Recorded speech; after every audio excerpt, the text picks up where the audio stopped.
Because When I'm talking to you, lady, I preach every day, but I'm on the gym. But you try to lose weight like me, hey, do some sit-ups. I do them every night. to demean. Okay, well, that's how I step because I'm not something that wants to inspire you. But it's already 1,200 recordings of this insanity, and people are still free. Your boyfriend, I'm on the phone and I'm every day. We don't want to talk to you. You got over here. I've already moved.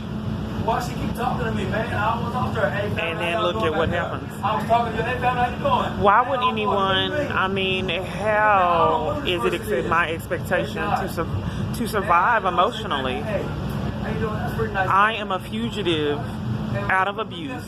The government is mentally ill. DARD.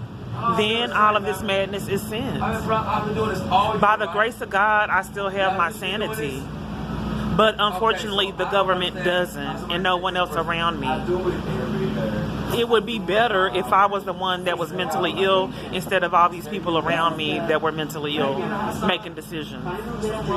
They stopped my phone from recording, and Lindsay there was waiting, but I already fixed the problem. I don't know if that would have meant another arrest. I've had 2 false arrests in 1 month, in April of 2019.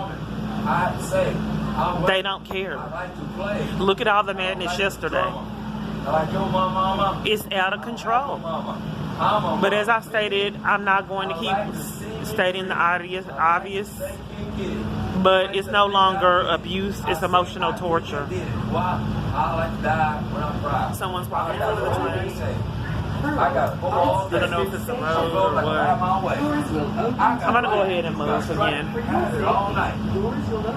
But it keeps following you. She moved, and then time I stopped recording, came back.